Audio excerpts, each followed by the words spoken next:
What happens when a fast food chain decides they want to be the next Netflix for kids? We'll find out. Welcome back to the channel. This is the strange thing that has been filling my head for the past week. We all love a good chicken sandwich, but what we all seem to love even more is consuming content and streaming movies. Now, what if those two things got combined in a beautiful marriage? Well, that is what Chick-fil-A has decided to do. They have launched the Chickfila Play App. I haven't looked at it at all. I got a targeted ad for it. As soon as I saw it, I was like, I want to talk about this on a video, so I'm not going to look at it until right now. So Chick-fil-A launched this free app November 18th, and it is said to be enjoyed with your family over a meal. I'm going to go out on a limb and say a Chick-fil-A meal. This all seems to kind of be following on the coattails of when they released the stories from Evergreen Hills back in 2021. There's a bunch of shorts and short stories, and so they've decided to branch this out even further. Let's dive into it. All right, here it is, the Chick-fil-A Play app. Let's open it and see what happens.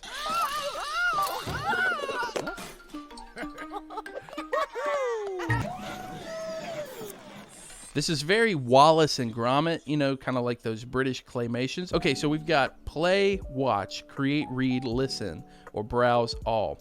I think we should browse all just to see what is in here. I am fascinated that it's not just streaming movies, so that's already a surprise, but let's hit browse all. Right away, we get the Chick-fil-A original series Legend of Evergreen Hills. After discovering her unique talents, 12-year-old Sam begins an apprenticeship in Evergreen Hills. I view details. Swipe up for more. Random music played. I'm going to go out on a limb, though, right now and say their app design is a little off. Okay, there's the content. Okay, so right here I'm seeing this. Then it's like you read it, it's view details, and it takes you pretty much to the same thing. Then you click. So in order for me to actually view more details, I have to view details. Then it doesn't show me the details. Then I swipe up. It still doesn't show me the details. Then I have to click About Series, and then I can finish it. Super wacky layout right now, Chick-fil-A. I would get that fixed. All right, so we've got Legend of Evergreen Hills, Hidden Island, which is a podcast, Recipe Remix, Go-Go Cow, which is a game. We've got Cowtails videos, and the Story of Evergreen Hills videos again. So Legends of Evergreen Hills is different than the Stories of Evergreen Hills. Got it. Then we've also got some books. We got Watch Again. Then we've got Play and Create. Okay, so these are like recipes. That's fun. Listen, so that's the podcast, which then Legends of Evergreen Hills. Wait, Legends of Evergreen Hills, is that a podcast or is it a video? I'm so confused. I'm just going to click on Legends of Evergreen Hills. Okay, brought me back to that same freaking screen again. All right, here we go. Let's see what happens.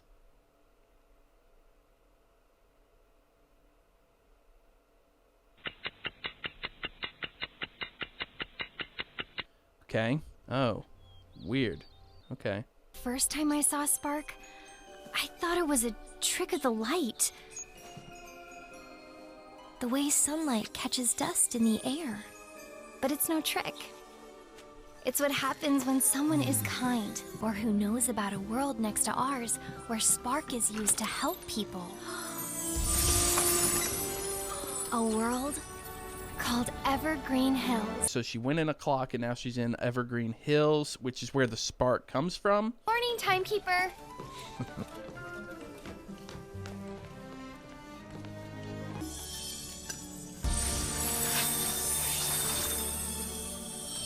This is pretty complicated to get places. Okay, so is Evergreen Hills the town, or is it this forest that she just went into? Because she went in a clock in her house, and it was another town called Evergreen Hills, and that's when the narrator said the name. Then she went in the timekeeper's shop, grabbed a jewel out of a jar, put that jewel on another secret door in the timekeeper's basement, and that opened up another portal, and now she's in a little glen. Which one is this all Evergreen Hill? Hobgoblin from Spider-Man 3. James Franco's Goblin. Now, your next assignment as my apprentice, Sam, won't be easy. All right, so as of right now, the Chick-fil-A Play app has completely locked up. I am 2 minutes into Evergreen Hills or Legends or Stories of. I'm not sure which one I clicked again. I'm going to exit this story. We're getting more music. We're going to try to play it again. Here we go. Chick-fil-A Play. The first time I saw Spark, Chick-fil-A, some feedback for you. A very simple thing that happens. If you want better watch time, you have to have continue playing, because I just got 3 minutes into that video, hit play, and it took me all the way back to the beginning, so I'm gonna have to scrub all the way through to find where I was. It's a very first world problem for me to say, but it's still very annoying. All right, here we go. Let's scrub through. Is that it right? 3 minutes?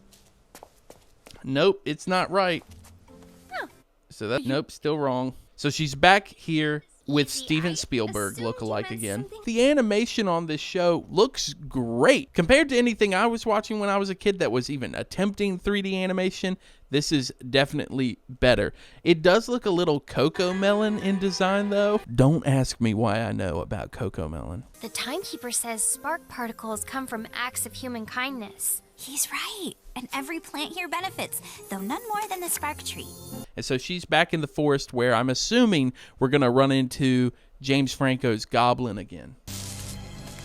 There he is. Oh, hello. I didn't think anyone was in here. Are you, collecting sparks? You shouldn't have been in the forest in the first place. Sorry. And you neglected your assignment. All right, so I kind of like scrolled through and finished the first episode, and it was a kid's show. I don't have anything crazy exciting about it. There was nothing that stuck out to me as being overly good or overly terrible. Some of the voice acting was just like really cheesy. The animation looked all right, and then it just had a couple of crashes with the app, and that was just really annoying to experience when you're trying to watch it. The other annoying thing is the fact that while this app is open, you just get non-stop music playing all the time. It does not stop playing music. How weird would it be if you logged into like Max and all of a sudden Max was just like, let's go to a book next, okay? Let's see. My dog thinks I'm a genius. That immediately makes me want to read it. Here we go. My dog thinks I'm a genius. When I was 5, I said, I'm an artist. I need to paint and draw every day. This morning, I'm busy working on the painting of a tall building. You know what this book seems a lot like? A movie. It's a video. I mean, I get it. You're reading on the screen, but it's still... I guess we're watching another cartoon. Then I draw windows. Then I draw the windows.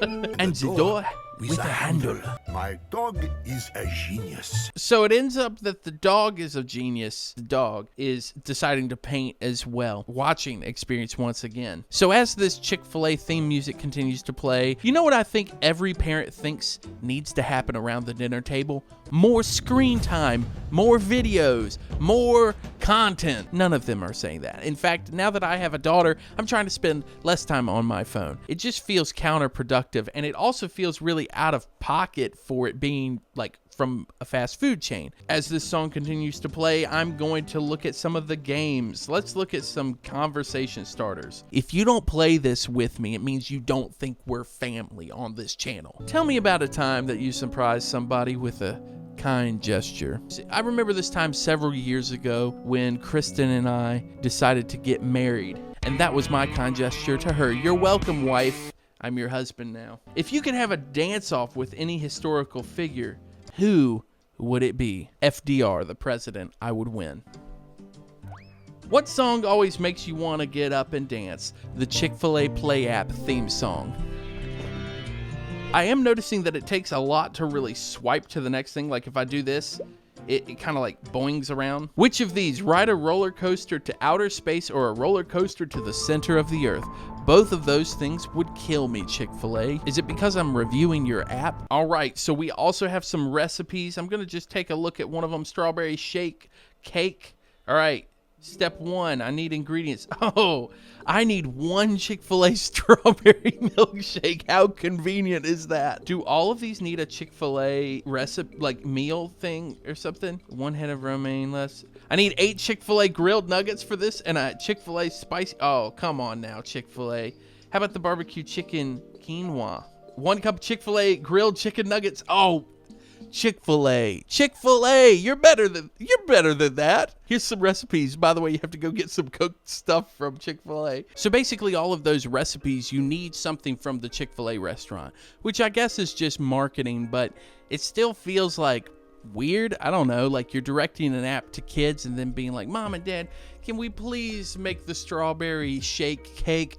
We need to go to Chick-fil-A and get more shakes. I love Chick-fil-A. In fact, I have family that works for Chick-fil-A. Don't come after me, Benjamin. But this app feels odd. It feels like an odd decision. I think there are things that would have been good in the app, like for example, the conversation starting game. That's a really cool thing to have. If you want this app to help promote family time and then suddenly you're like, everybody get on your phones really quickly around this dinner table and let's watch this and not talk to each other, it kind of comes across strange. Then you have all of these recipes and every recipe is like, hey, go to Chick-fil-A and buy our stuff and bring it back.